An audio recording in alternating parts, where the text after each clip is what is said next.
Probably the most common question I get during my Q&A sessions is, Ian, what about carbon-14 dating?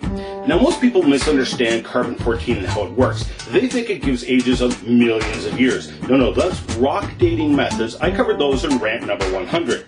Now, carbon dating is used to date once living things. It doesn't work on rocks. Or does it?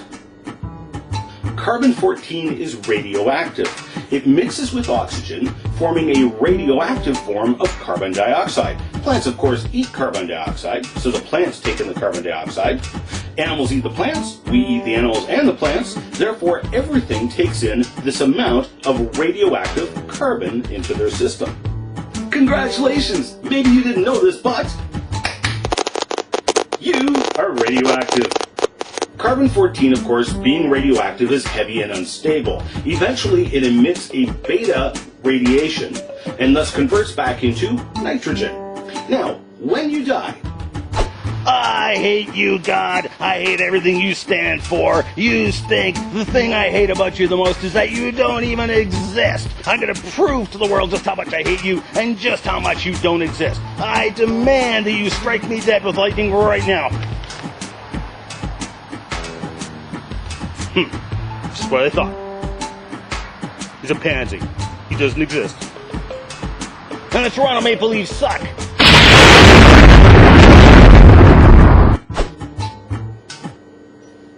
What?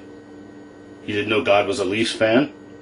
Anyway, obviously, when you die, you stop taking in this radioactive form of carbon. So, the radioactive carbon that's now in your body begins to break down radioactively, turning back into nitrogen. So years later, scientists can come along and take a sample of your remains. Oh yes, this will make an excellent sample right here. So by measuring the amount of carbon-14 in the sample, we can take a guess as to how long you've been dead. Now, carbon-14 breaks down very quickly. It has a half-life of only 5,700 years.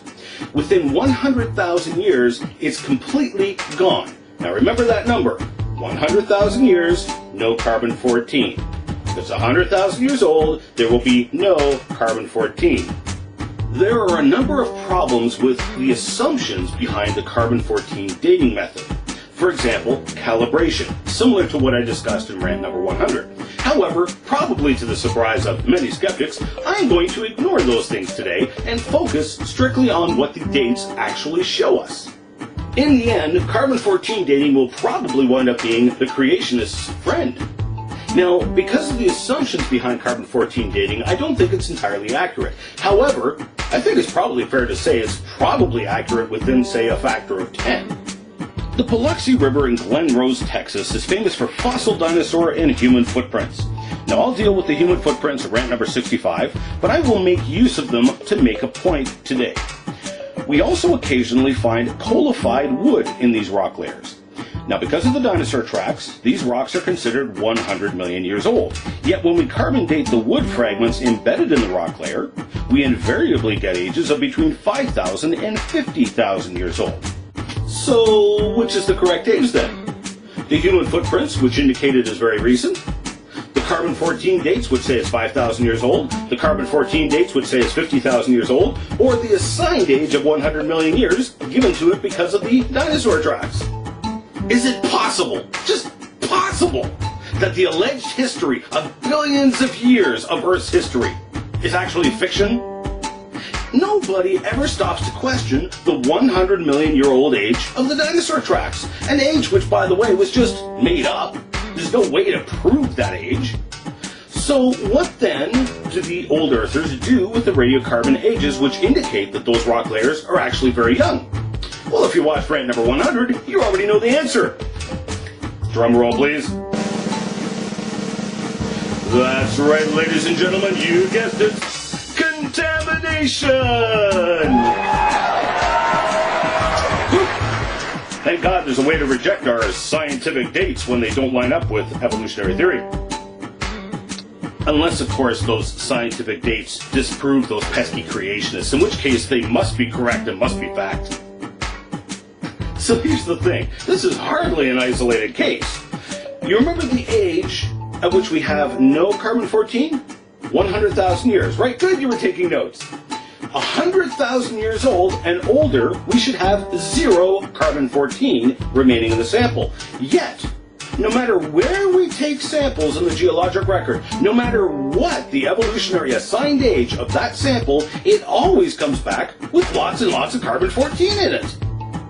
This tells us that those samples are much younger than 100,000 years old, in spite of the fact that the samples come from dinosaur bones, allegedly 100 million years old, wood fragments from 230 to 100 million years ago, according to the alleged evolutionary age, coal, allegedly 300 million years old, carbon dioxide, allegedly 500 million years old, crude oil, allegedly 300 million years old, natural gas, allegedly 300 million years old, even diamonds, with an alleged age of 1 to 3 billion years old, with a capital B, still have lots of carbon-14 in them. And of course the critics just simply accuse the creationists of sloppy science and contaminating the samples. Well, actually, excess carbon-14 in the geologic record has been reported on in the secular literature for decades. Groups like the Rate Team and Hugh Miller just took it and ran with it. Now, because of the technical aspect of the subject and the fact that I'm trying to keep this video short, I'll let you do your homework yourself. But I will give you a few hints and references at the end of this video so you can do your own homework and see for yourself just how preposterous the suggestion of contamination really is. For example, the Rate Team, when they sampled coal seams, took the coal and put it in a sealed barrel purged with nitrogen that removed all air and thus removed any carbon-14 in the barrel. Obviously, the skeptics did not pull out their calculators nor their brains when they criticized the Rate Team. If they had actually done the math, they would have realized that even if the barrel was full of air, and thus contaminated with carbon-14, in fact, even if the entire lump of coal, the entire sample, had absorbed its own volume of air, that still would not have accounted for the excessive amount of carbon-14 in the coal. There's so much carbon-14 in the coal, it cannot be accounted for by contamination. Other skeptics claim that the C14 found in the coal seams was actually contamination from underground uranium sources. Again, apparently they did not put brain in gear before engaging mouth, because they didn't do the math and the calculations. In order to get this extremely high amount of carbon-14 in the coal samples, the coal would have had to have been approximately 99% uranium. Well, that's not coal, that's uranium. In fact, Sanders, in his recent article, examined 100 of these samples and concluded that the entire geologic record was shown to have been laid down by one event at the same time, consistent with the biblical account of a young earth and a worldwide flood. Now, we can even get samples from the Precambrian that contain excess amounts of carbon-14. However, to be most favorable to evolution, I'm going to ignore anything in the Precambrian. I'm going to stick to the oldest biological samples of 500 million years old with excess carbon-14 ages. I think the carbon-14 is not entirely accurate, but let's say the ages are correct. I personally claim that the Earth is 6,000 years old. Therefore, I might be out on my age by a factor of, say, 10. The evolutionary timescale, however, is out by a factor of at least 10,000. I'm willing to accept carbon-14 dating is accurate. How about you? But wait, if the Earth is young, and all these layers were laid down by one event, such as Noah's flood, then that means we have not had enough time for evolution. That means we were created. Which brings up the question, who is that creator? I would suggest to you that creator is none other than Jesus Christ. And you might want to ask yourself the question, what does my creator want of me? Perhaps you should be asking today what the creator would want of you. See you later.